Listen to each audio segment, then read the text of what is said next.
जय श्री कृष्णा। आइए आज सुनते हैं कामदा एकादशी व्रत कथा। इसे ललित ललिता नामक गंधर्व दंपति एवं राजा पुंडरीक की कथा भी कहते हैं।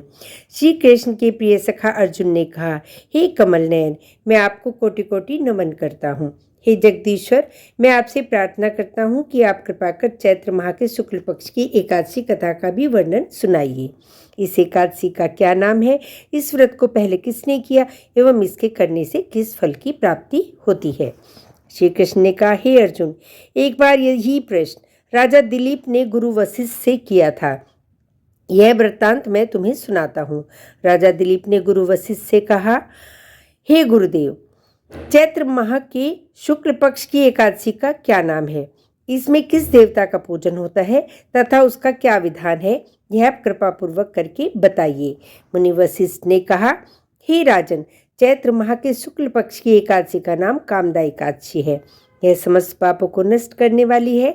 जैसे अग्नि काष्ठ को जलाकर राख कर देती है, वैसे ही कामदा एकादशी के पुण्य के प्रभाव से समस्त पाप नष्ट हो जाते हैं तथा तेजस्वी पुत्र की प्राप्ति होती है। इसके उपवास से मनुष्य निकृष्ट योनि से मुक्त हो जाता है और अंततः उसे स्वर्ग की प्राप्ति होती है। अब मैं इस एकादशी का महात्म्य सुनाता हूँ, ध्यानपूर्वक श्रवण करो। प्राचीन काल में भागीपुर नामक एक नगर था, जिस पर पुंडरीक नाम का राजा राज्य करता था। राजा पुंडरीक अनेक ऐश्वर्यों से युक्त था। उसके राज्य में अनेक अप्सराएं, गंधर्व, किन्नर आदि वास करते थे। उसी समय उसी नगर में ललित एवं ललिता नाम के गायन विद्या में पारंगत गंधर्व स्त्री पुरुष अति संपन्न घर में निवास करते हुए विहार किया करते थे। उन दोनों में इतना प्रेम था कि वे अलग हो जाने की कल्पना मात्र से ही व्यथित हो उठते थे। एक बार राजा पुंडरीक गंधर्वों सहित सभा में विराजमान थे। वहां गंधर्वों के साथ ललित भी गायन कर रहा था। उस समय उसकी प्रियतमा ललिता वहां उपस्थित नहीं थी। गायन करते करते अचानक उसे ललिता का स्मरण हो उठा, जिसके कारण वह अशुद्ध गायन करने लगा। नागराज कंकोटक राजा ने पुंडरीक से उसकी शिकायत की। इस पर राजा को भयंकर क्रोध आया और उन्होंने क्रोधवश ललित को श्राप दे दिया। अरे नीच, तू मेरे सम्मुख गायन करते हुए भी अपनी स्त्री का स्मरण कर रहा है। इससे तू नरभक्षी दैत्य बनकर अपने कर्म का फल भोग। ललित गंधर्व उसी समय राजा पुंडरीक के श्राप से एक भयंकर दैत्य में परिवर्तित हो गया। उसका मुख विकराल हो गया। उसके नेत्र सूर्य चंद्र के समान प्रदीप्त होने लगे। मुंह से आग की भयंकर ज्वालाएं निकलने लगी। उसकी नाक पर्वत की कंदरा के समान विशाल हो गई तथा गर्दन पहाड़ के समान दिखाई देने लगी। उसकी भुजाएं 2-2 योजन लंबी हो गई। इस प्रकार उसका शरीर 8 योजन का हो गया। इस तरह राक्षस बन जाने पर वह अनेक दुख भोगने लगा। अपने प्रियतम ललित का ऐसा हाल होने पर ललिता अथाह दुख से व्यथित हो उठी। वह अपने पति के उद्धार के लिए विचार करने लगी कि मैं कहाँ जाऊं और क्या करूं, किस जतन से अपने पति को इस नरक तुल्य कष्ट से मुक्त कराऊं। राक्षस बना ललित घोर वनों में रहते हुए अनेक प्रकार के पाप करने लगा।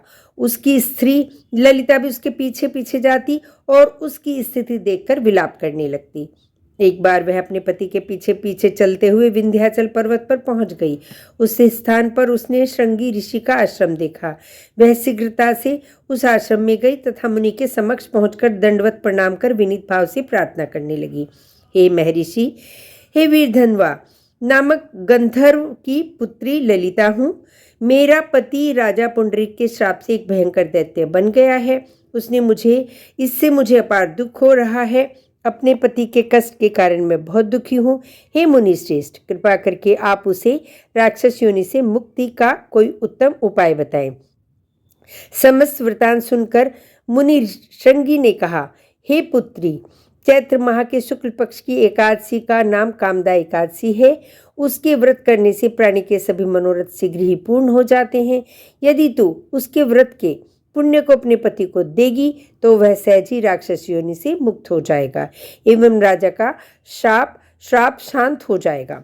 ऋषि के कहे अनुसार ललिता ने श्रद्धापूर्वक व्रत किया तथा द्वादशी के दिन ब्राह्मणों के समक्ष अपने व्रत का फल अपने पति को दे दिया और ईश्वर से प्रार्थना करने लगी, हे प्रभु, मैंने जो यह उपवास किया है उसका फल मेरे पति देव को मिले, जिससे उनकी राक्षस योनि से शीघ्र ही मुक्ति हो जाए।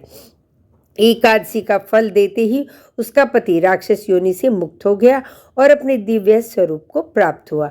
वह अनेक सुंदर वस्त्रों तथा आभूषणों से अलंकृत होकर पहले की भांति ललिता के साथ विहार करने लगा। कामदा एकादशी के प्रभाव से वह पहले की भांति सुंदर हो गया तथा मृत्यु के पश्चात दोनों पुष्पक विमान पर बैठकर विष्णुलोक को चले गए। हे अर्जुन, इस उपवास को विधान पूर्वक करने से सभी पाप नष्ट हो जाते हैं। इस व्रत के पुण्य से मनुष्य ब्रह्म हत्या आदि के पाप तथा राक्षस योनि आदि से मुक्त हो जाते हैं। संसार में इससे उत्तम दूसरा कोई व्रत नहीं है। इसकी कथा व महात्म्य के श्रवण व पठन से अनंत फलों की प्राप्ति होती है। अतः इस कथा का सार यही है, प्राणी अपने सुखों का चिंतन करे। वह बुरा नहीं है, किंतु समय असमय ऐसा चिंतन प्राणी को उसके दायित्वों से विमुख कर देता है, जिससे उसे भयंकर कष्ट भोगने पड़ते हैं। गंधर्व ललित ने भी राक्षस होकर निंदित कर्म किए तथा कष्ट भोगे, परंतु भगवान श्री हरि की अनुकंपा का कोई अंत नहीं है। जय श्री कृष्ण।